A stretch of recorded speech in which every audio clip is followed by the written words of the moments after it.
Rusyd dari tahun 520 hingga 595 Hijriah. Nama beliau adalah Abu Al-Walid Muhammad Ibnu Rusyd.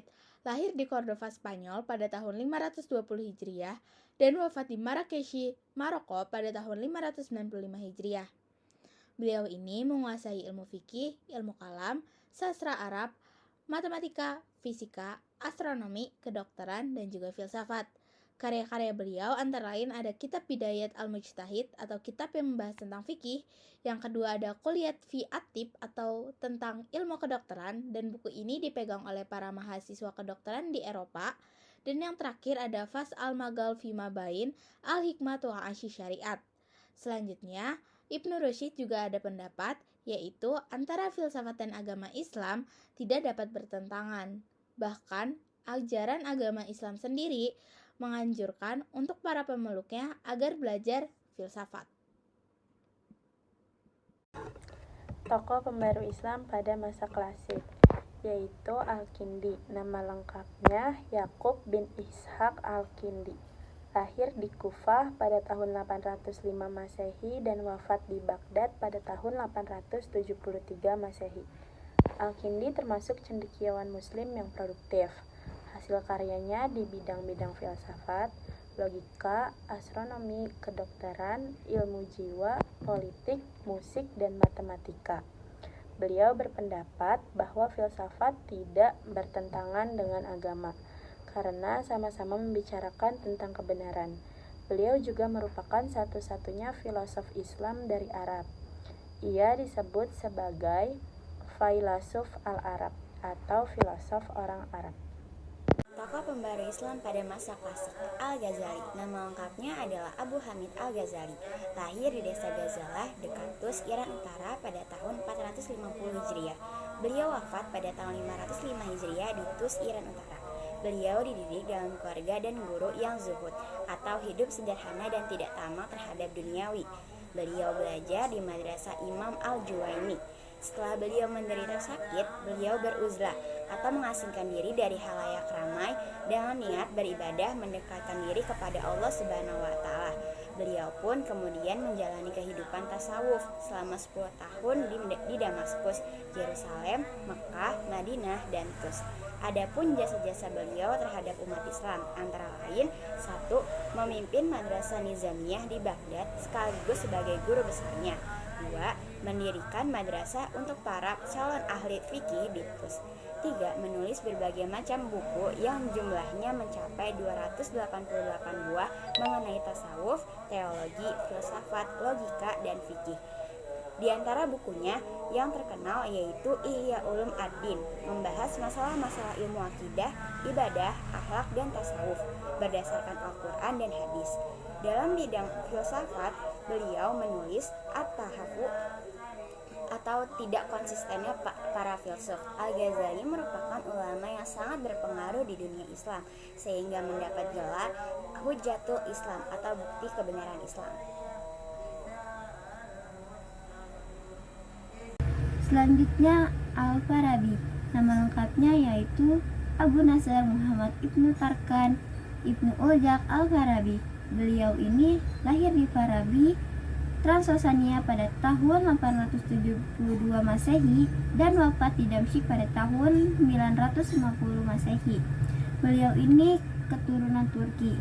Al-Farabi menekuni berbagai bidang di ilmu pengetahuan antara lain logika, musik, kemiliteran, metafisika, ilmu alam, teologi, dan astronomi. Di antara karya ilmiahnya yang terkenal dengan berjudul Ar-Rahyu Ahlul Al-Madinah wa Al-Fadilah atau pemikiran tentang penduduk negara utama. Ibnu Sina 980-1037 Masehi. Nama lengkapnya Abu Ali Al-Husain Ibnu Abdullah Ibnu Sina. Lahir di desa Afshana dekat Bukhara, wafat dan dimakamkan di Hamazan. Beliau belajar bahasa Arab, geometri, fisika, logika, ilmu hukum Islam, teologi Islam, dan ilmu kedokteran. Pada usia 17 tahun, ia telah terkenal dan dipanggil untuk mengobati Pangeran Samani Nuh bin Mansur. Beliau menulis lebih dari 200 buku dan di antara karyanya yang terkenal berjudul Al-Qanun fi Atib, yaitu ensiklopedi tentang ilmu kedokteran, dan Al-Shifa, ensiklopedi tentang filsafat dan ilmu pengetahuan.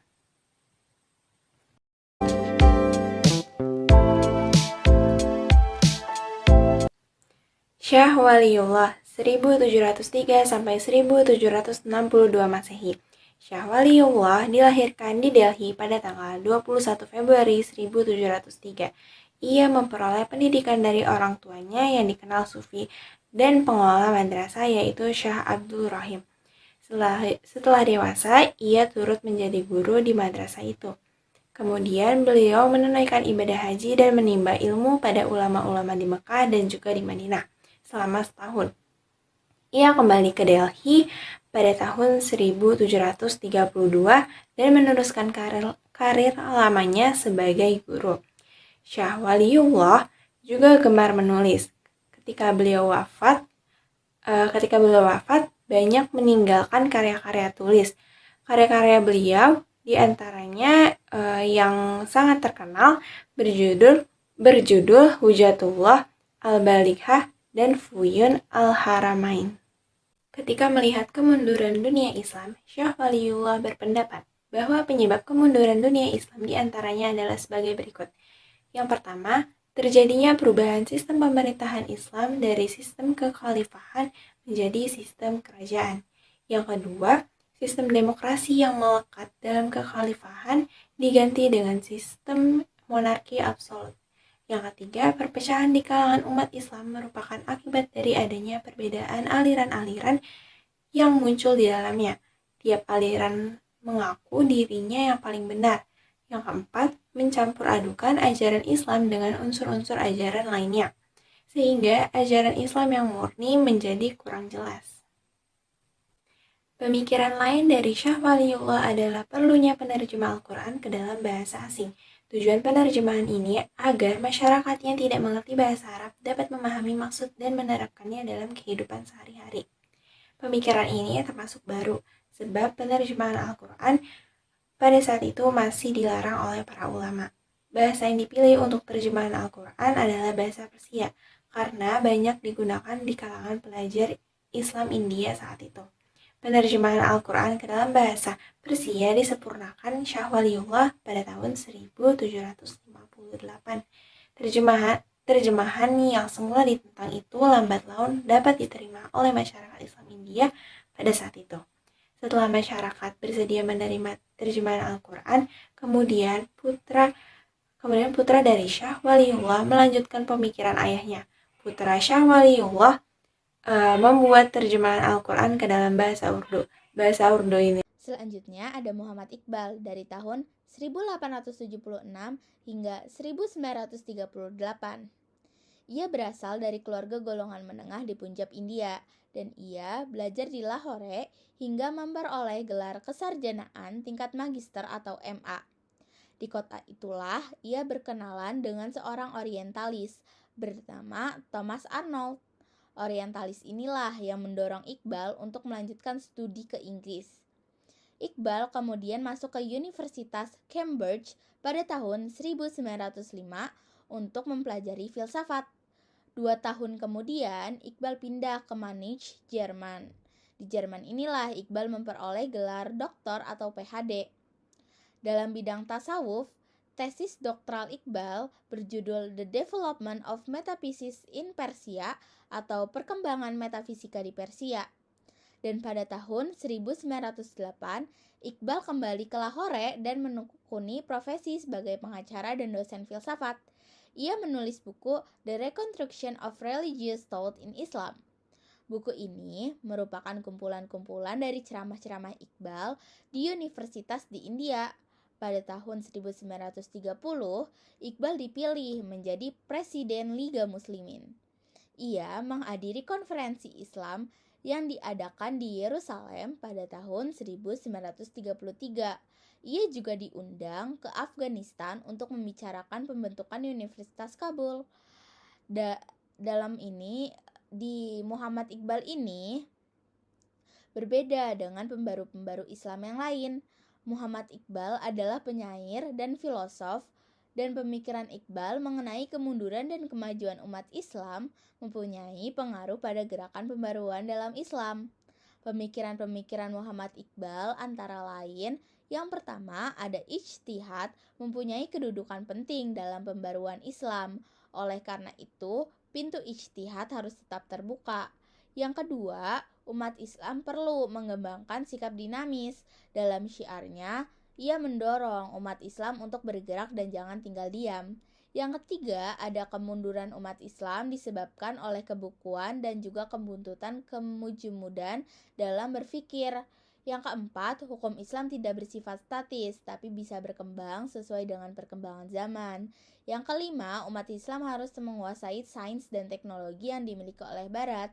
Dan yang terakhir, yang keenam, adalah perhatian berlebihan umat Islam terhadap kehidupan yang bersifat zuhud telah menyebabkan kurangnya perhatian terhadap masalah-masalah keduniaan dan sosial kemasyarakatan. Tokoh pembaru Islam pada masa modern, Rifa'ah Baidawi Rafi Al-Tahtawi. Tokoh ini sering dikenal dengan sebutan Al-Tahtawi. Ia lahir pada tahun 1801 di Tahta, suatu kota yang terletak di Mesir bagian selatan, dan meninggal di Kairo pada tahun 1873. Al-Tahtawi mulai belajar di Universitas Al-Azhar Kairo ketika usianya 16 tahun. Ia menyelesaikan studi di Al-Azhar pada tahun 1822 dalam waktu 5 tahun. Beberapa pemikiran tentang pembaruan Islam yang diusungnya adalah sebagai berikut. 1. Ajaran Islam bukan hanya mementingkan kesejahteraan hidup di akhirat belaka, tetapi juga hidup di dunia. 2. Kekuasaan raja yang cenderung absolut harus dibatasi dengan syariat. Oleh karena itu, raja harus bermusyawarah dengan ulama dan kaum intelektual. 3. Syariat Islam harus diartikan sesuai dengan perkembangan modern. 4. Para ulama harus mempelajari filsafat dan ilmu pengetahuan modern agar syariat dapat tegak di tengah kehidupan masyarakat modern. Yang kelima, pendidikan harus bersifat universal. Misalnya, wanita harus memperoleh pendidikan yang sama dengan kaum pria. Istri harus menjadi teman dalam kehidupan intelektual dan sosial. Yang keenam, umat Islam harus dinamis dan meninggalkan sifat statisnya. Tokoh pembaru Islam pada masa modern, yaitu Muhammad Abduh. Beliau dilahirkan di daerah Mesir Hilir pada tahun 1849 dan wafat tanggal 11 Juli 1905. Ketika kecil, Muhammad Abduh belajar di rumah. Ia melanjutkan belajar Al-Quran hingga hafal dalam waktu 2 tahun. Ia kemudian meneruskan studinya ke Universitas Al-Azhar. Di Al-Azhar, Abduh untuk pertama kalinya bertemu dengan Jamaluddin Al-Afghani yang datang ke Mesir dalam perjalanannya ke Istanbul. Dalam pertemuan itu, Jamaluddin Al-Afghani mengajukan pertanyaan-pertanyaan mengenai arti beberapa ayat Al-Quran. Kemudian Al-Afghani memberikan tafsirnya. Perjumpaan itu menaruh kesan yang baik dalam diri Muhammad Abduh.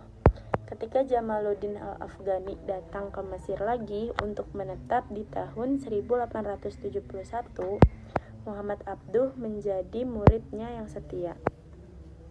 Ia mulai belajar filsafat di bawah pimpinan Jamaluddin Al-Afghani. Di masa ini, ia telah mulai menulis karangan-karangan untuk harian Al-Ahram. Studi Abduh di Al-Azhar selesai pada tahun 1877 dengan mendapat gelar alim. Setelah itu, ia mulai mengajar pertama di Al-Azhar, kemudian di Dar al-Ulum dan di rumahnya sendiri. Di antara sumber bahan ajarannya adalah buku akhlak karangan Ibnu Miskawayh, Muqaddimah karya Ibnu Khaldun, dan sejarah kebudayaan Eropa karangan Guizot. Ketika buku tersebut diterjemahkan Al-Tahtawi ke bahasa Arab di tahun 1857. Terdapat 3 ide-ide pembaruan Muhammad Abduh yang membawa dampak positif bagi pengembangan pemikiran Islam. Yang pertama yaitu pintu ijtihad masih terbuka lebar bagi umat Islam. Ijtihad merupakan dasar penting dalam menafsirkan kembali ajaran Islam. Yang kedua, Islam adalah ajaran rasional yang sejalan dengan akal. Dengan akal, maka ilmu pengetahuan menjadi maju. Yang ketiga, kekuasaan negara harus dibatasi oleh konstitusi yang dibuat oleh negara yang bersangkutan. Selanjutnya, tokoh pembaru dari Turki, salah satunya Sultan Mahmud II. Pelopor pembaruan kerajaan di Turki Utsmani pada abad ke-19 sama dengan di Mesir, yaitu raja. Pembaru Islam di Mesir dipelopori oleh Muhammad Khalid Pasha, sedangkan pembaruan di Turki Utsmani dipelopori oleh Sultan Mahmud II. Sultan Mahmud II ini lahir pada tahun 1785 Masehi dan wafat pada tahun 1839 Masehi. Ia mempunyai latar belakang pendidikan tradisional dalam bidang pengetahuan agama, pengetahuan pemerintahan, sejarah sastra Arab, sastra Turki, dan sastra Persia. Mahmud diangkat menjadi sultan di tahun 1807 Masehi dalam usia kira-kira 22 tahun. Pada masa kesultanan yang pertama, ia disibukkan oleh peperangan dengan Rusia dan mendudukan daerah-daerah yang mempunyai kekuasaan otonomi besar. Peperangan dengan Rusia berakhir pada tahun 1812 Masehi. Ia juga berhasil memperkecil otonomi daerah, kecuali kekuasaan Muhammad Ali Pasha di Mesir dan satu daerah otonomi lain di Eropa. Setelah Sultan Mahmud II berkuasa, maka pusat pemerintahan kerajaan di Turki Utsmani bertambah kuat. Ia akhirnya berpendapat bahwa tiba waktunya untuk memulai usaha-usaha pembaruan yang telah lama dicita-citakannya. Di antara pemikiran-pemikiran pembaruan Sultan Mahmud II sebagai berikut. Yang pertama, menerapkan sistem demokrasi dalam pemerintahan. Yang kedua, menghapus pengsultanan sultan yang dianggap suci oleh rakyatnya. Yang ketiga, memasukkan bidang keilmuan umum ke dalam kurikulum lembaga-lembaga pendidikan madrasah. Yang keempat, mendirikan sekolah maktebi ma'arif untuk mempersiapkan tenaga-tenaga administrasi dan mendirikan maktebi ulum edebiyat untuk mempersiapkan tenaga-tenaga ahli penerjemah. Yang kelima, mendirikan sekolah kedokteran, militer, dan teknik.